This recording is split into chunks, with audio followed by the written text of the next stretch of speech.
بليس لان ده اعلى منطقة حرفيا. I'm in the top. يلا بينا هنبدأ. مستر كيرل هو اللي سايق. I got my car. Let's go.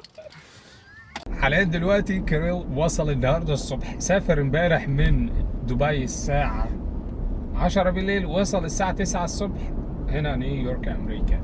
فكان أجرنا سيارة، عملنا خطة إن إحنا هنشوف في الماوتن دي بقى إيه معلم، طبيعة والجبال والشغل ده كله، هنبقى الحركات حلوة زي زمان لأن بقالنا سنين ما عملناش هايكنج. Kids playing basketball. Yeah, Nice. that's the beautiful thing in this city. إن الأطفال بيلعبوا في بلان صعبة علينا أول مرة التجربة ديت، إن شاء الله تكون حلوة وتكون ممتعة وفي نفس الوقت إيه ما يكونش فيها إجهاض كتير. Turn left on Woodland بس Drive. احنا هنتبهدل اخر حلقة.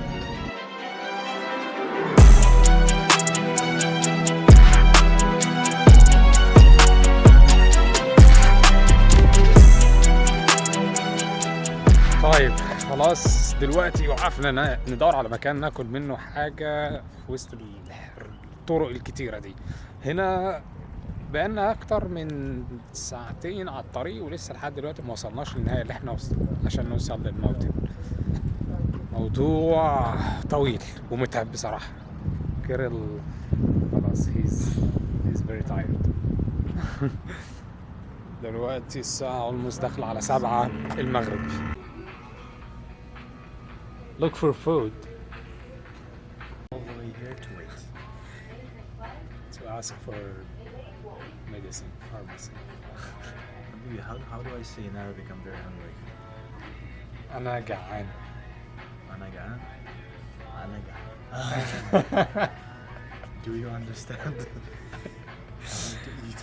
هو جعان عاوز ياكل. هناكل كمان شوية بس بنجيب علاج من هنا ونكمل في الطريق يا جدعان. الوضع بصراحة متعب أوي. في طابور قدامنا. Say look for food. Just look for food. طيب جينا عشان نجيب بيتزا. هو ده الأكل الموجود دلوقتي. في البيتزا عاملة ازاي هنا؟ كبيرة أوي. سلايد بيتزا تأكل 2. بس دي الحاجة اللي لقيناها دلوقتي متوفرة جنبنا.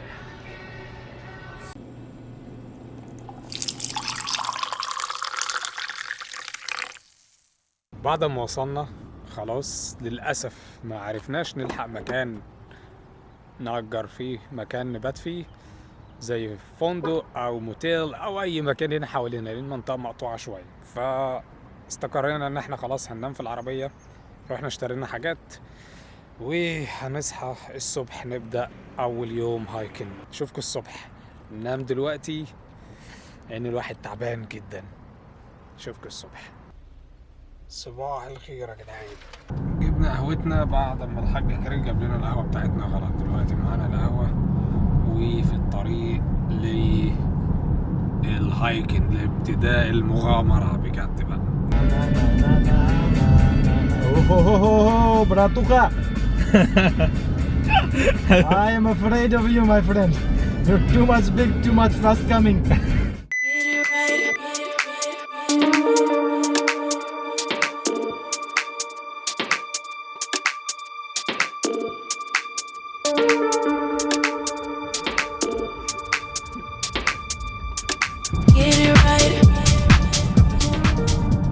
Nice.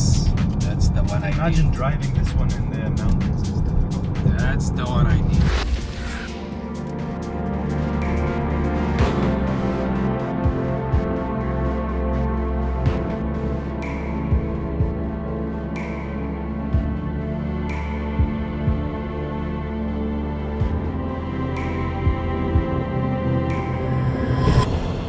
أخيرا وصلنا هنا على الماوتن بعد رحلة طويلة. هنا الأول أوريكم شكل العربية معانا. خلاص اهوت كل حاجة جاهزة، جهزنا الشنط، جهزنا كل حاجة اللي هناخدها معانا.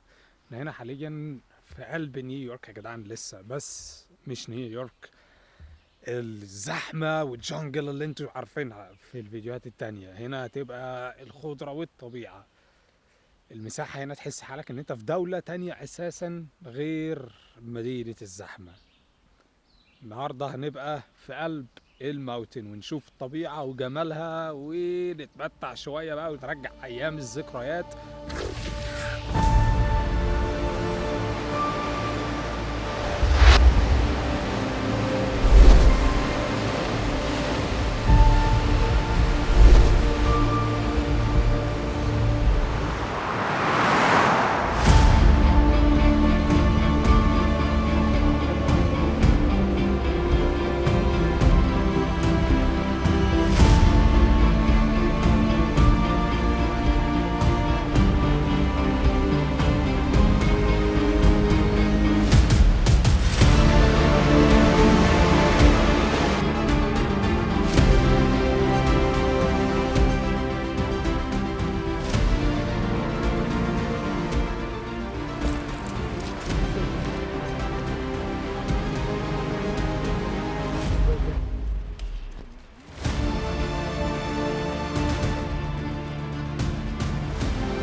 شوف يا صديقي، مهما احكي لك الصوت ورا الميه والطبيعه خلابه بجد بجد. انا منبهر من اللي انا شايفه. الحمد لله على نعمه الطبيعه دي، نعمه قويه جدا. بقالنا كتير قوي ما عملناش حاجه بالجمال ده. معايا كريلز هناك، مش عارف شايفينه ولا لا، بس هو بيصور مناظر رهيبه. خليني اقول لكم كده بسرعه على ما كريل يحضر لي حاجه ناكلها بسرعه. المكان اللي احنا فيه ده اسمه كاتسكيد، وده موجود في نيويورك. زي ما قلت لكم قبل كده بيبعد عن المدينه بساعتين. هبقى اسيب لكم الخريطه في الديسكربشن في الفيديو. بصراحه لو اول مره هتيجي نيويورك لازم تعمل حسابك تيجي تزور المكان ده، لانه بجد طبيعه خلابه وامان جدا، ما تقلقش من الحته دي. فبس اعمل حسابك في ميه زياده وشويه سناكس كده وجود في جو يمان. ما بفضلش انك تيجي في الشتاء عشان موضوع السنو والحاجات دي. دلوقتي هناك مش عارف هو عاوز ايه. معلش ثانك يو مان. دلوقتي ميعاد الاكل معانا. خلينا اوريكم كده بسرعه احنا جبنا ايه معانا. الاكل ده اللي هو الدراي فود بيبقى معلبات، فده بيكون عباره عن خضروات مع لحمه، تمام، او يا اما يكون زي سلمون وكده. وجبنا برضو توست، ده بيكون خبز اللي انت هتاكل بيه، تمام. ومعانا ميه، معانا برضو بعض السناكس، الحاجات دي يعني حاجه عشان الجو كده بنظبط نفسنا. يلا ناكل كده لقمه على السريع ونظبط الكلام.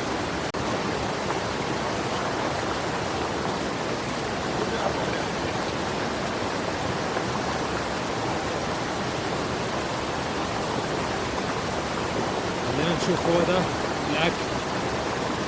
بسم الله.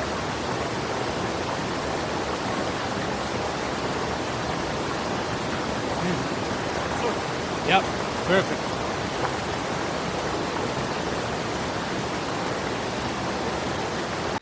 طيب رجعنا تاني. دلوقتي احنا اتنقلنا لمكان تاني خالص مختلف عن اللي احنا كنا فيه، وده بيتقال واحدة من اكتر الاماكن علوا هنا في الماوتن اللي احنا كنا فيها. مشينا اتحركنا نص ساعة ولسه مكملين نطلع للتوب عشان نطلع على واحدة من اعلى الماوتنز هنا موجودة في نيويورك. لسه مكملين وسط الغابة هنا. الواحد تعب بصراحة من المشي. كارل معايا هناك ماشي. انا لسه مكمل. خلينا مكملين لحد ما نطلع للنهاية نشوفكم ونوريكم المنظر الحلو من هناك. بس بصراحة الممتع فيها، بس الواحد بدأ يتعب شوية. واحنا هنا ماشيين في قلب الماوتن كان في هنا هوتيل اللي انا فيه دلوقتي حاليا موجود. الهوتيل ده موجود واتحرق حرفيا، مبني في وسط الغابة، ما تعرفش في قلب الجبل. ازاي بنوه واستغرب، لان كله عبارة عن خرسانة، وده عادة ما تشوفوش في امريكا كتير، لان المباني هنا على طول دايما بتكون بالخشب وكده، فان انت تلاقي مبنى زي ده وفي وسط الغابة كده محدش يعرف عنه اي حاجة، مهجور، فدي حاجة غريبة. Kirill, let's go down. See here, what's this? That's a basement actually. ده بدرون. ربنا يستر بس وما نقابلناش اي تعابين ولا بتاع، لان الموضوع هنا مشهور جدا. شايفين يا جدعان؟ ده اللي انا هحاول اوريه لكم ازاي ده اكتشفناه حاليا في قلب الصحراء. في لوحة فيها المعلومات عنه، هحاول ان انا اشوفها نقرأ عنه شوية. مبنى في قلب الغابة ما تعرفش عنه اي حاجة، في الميدل اوف نو وير.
دي اوض حواليا هنا هيت وسط الدنيا خرابه، في حرفيا دي الخرابه بقى بجد. هي دي ان احنا نفضل ماشيين في قلب الماونتن وبالصدفه يقابلك الفندق ده اللي هو خلاص معدوم معنى صح. طيب هنا العلامه اللي هناك دي كانت بتقول لك موضحه ان خلي بالك في تعابين بتبقى في المكان، فربنا يسترها. فاينل يا جدعان وصلنا للتوب اخيرا بعد معاناه وتعب كتير مشينا. في اخر مرحله كان في تحذيرات كتير ان في تعابين في المكان خلي بالك، فكنا ماشيين وقلوبنا بتخبط طبعا، لان لو انت دخلت الالعاب خلاص ما عندكش اي مساعده. طيب وده كان واحد من التعابين اللي احنا شفناها، بصراحه كان حاجه ضخمه جدا، واول مره اشوف حاجه بالحجم ده قدام عينيا. ده مش ترهيب بس ان انا اوريكم الواقع اللي احنا عشناه، ده لقطة من تعبان شفناه، وبصراحة كانت حاجة ضخمة جدا. الاناكوندا اللي بنشوفها في الافلام. خلينا نكمل الفيديو. فدلوقتي احنا فوق على اعلى حاجة في الموتن، والتاور اللي فوق ده اسمه فاير تاور، فاحنا هنطلع عليه دلوقتي ونحاول ناخد ايه شوت حلو من فوق.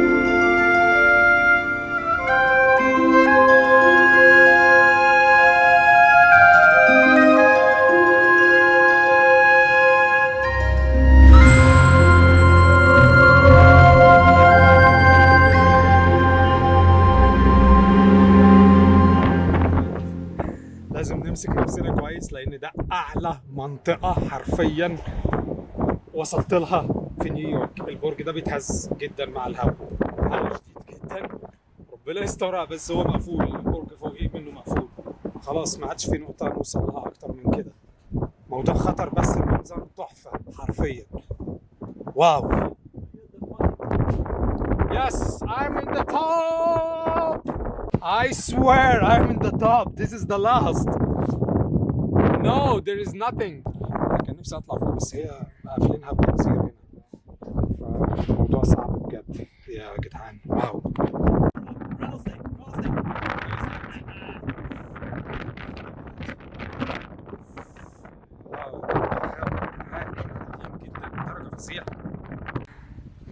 منظر هنا روعة، خلينا نوريه لكم بشكل أحسن شوية.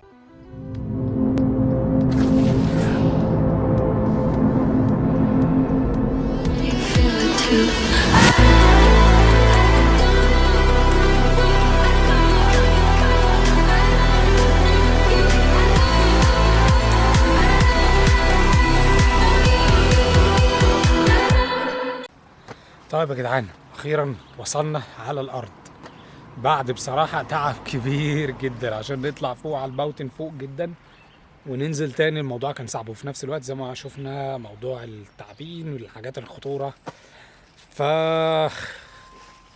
مش مشكلة. موضوع في النهاية استمتعنا وتستحق المغامرة. اللي انا عاوز اقوله تنسوش تدعمونا في اللايك، الاشتراك والسبسكرايب، عشان الواحد بيتعب كتير عشان يقدم محتوى من النوع ده، فمحتاجين دعمكم الفترة اللي جاية. واستنونا في الفيديوهات اللي جاية عشان معانا حاجات كتيرة لسه هنكتشفها، وموطن تاني مختلفة زي ما احنا ماشيين بالعربية دايما. لحد دلوقتي سلام، متنساش اشتراك، دعم الجامد، واشوفكم في الفيديوهات اللي جاية. سلام.